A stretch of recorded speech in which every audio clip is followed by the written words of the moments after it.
Have you ever had that moment, silent, almost invisible, when your soul whispers, "You can't stay here anymore"? Not in this relationship, not in this dynamic, not in this version of yourself. It's not always loud. Sometimes it's just a quiet ache that builds over time, and then suddenly you walk away. But what truly happens when you do? If you stay with me until the end of this video, you'll uncover the one transformative insight Carl Jung left for those brave enough to choose themselves. Most never find it, but you will. Let's explore 7 psychological shifts that unfold the moment you take that step, and why they're far more profound than you may have ever imagined. 1. Walking away is not the end, it's the awakening. When we leave someone or something behind, we tend to think of it as a loss. But Carl Jung saw it differently. He believed that walking away is not a closing, it's a beginning. You're not just stepping out of a situation, you're stepping into alignment with yourself, with your values, and with your truth. It's an act of courage, not escape. Yet this choice triggers more than we expect. Yes, there's peace, but also pain. There's relief, but also guilt. We don't just walk away from others. We walk away from the version of ourselves that tolerated too much. This is the first shift, the realization that freedom costs something, and that something is often comfort, habit, or identity. Jung would say, what you withdraw from outwardly, you must face inwardly. The walk away is just the first step. The true journey starts within. 2. Emptiness isn't emptiness. It's space for the self to rise. At first, it feels like silence, like nothingness. Your phone doesn't light up. You don't hear their voice. Your routines collapse, and this void can feel unbearable. But Jung believed that this emptiness isn't a void. It's fertile ground.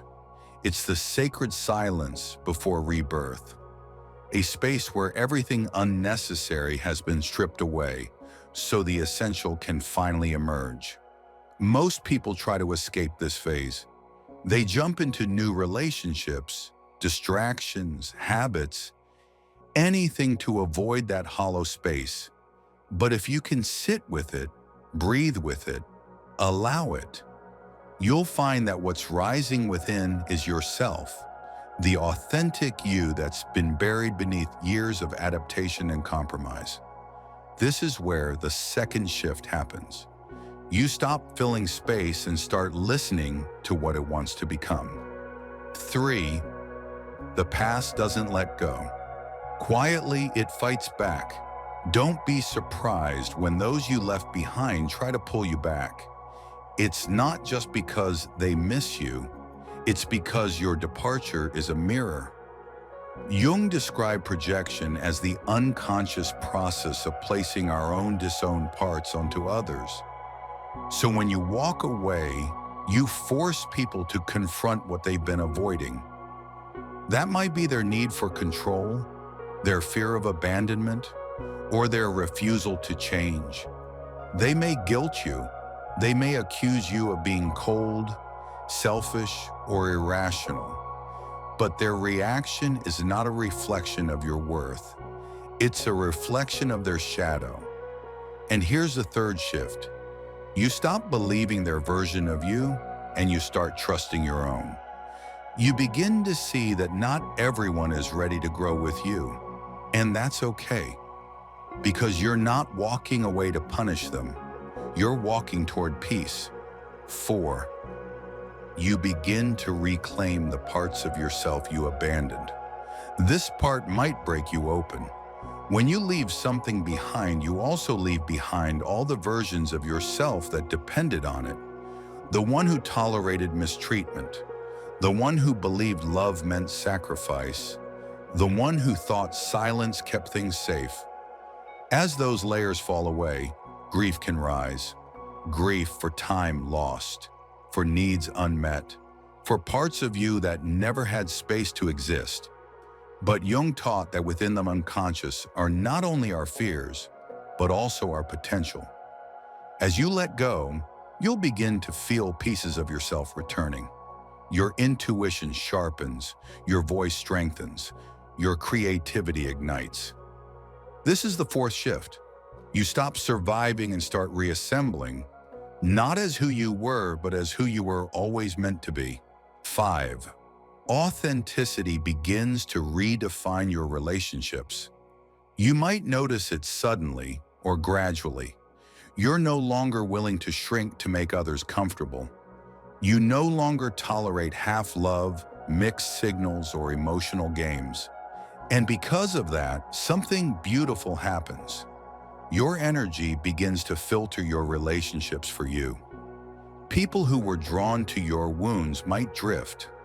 People who honor your growth begin to appear. This is not magic, it's energetic alignment. Carl Jung called it synchronicity, meaningful coincidences that emerge when your inner world matches your outer one. And it's here that the fifth shift occurs. You stop chasing belonging and start embodying it. You no longer ask, do they accept me? You ask, does this connection honor the self I'm becoming? 6. Boundaries become a language of love. Before, you may have said yes to keep the peace. Now you say no to keep your peace.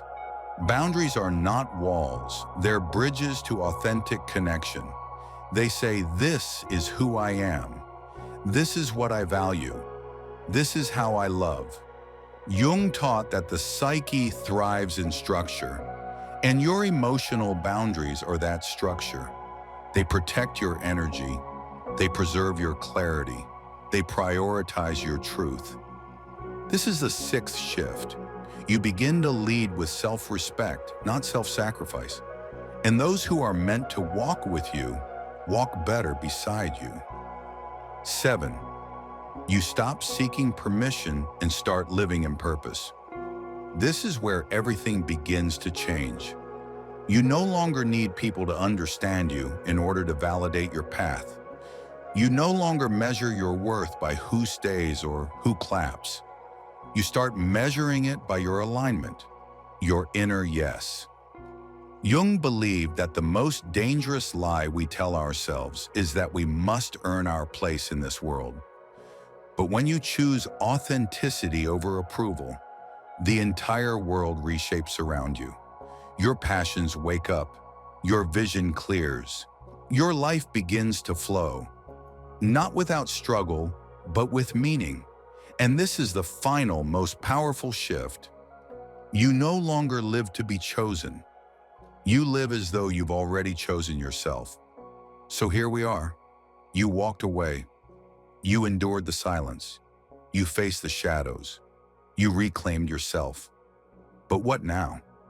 Here's the secret I promised at the start, one that most people miss. The real transformation doesn't happen when you walk away. It happens when you don't go back.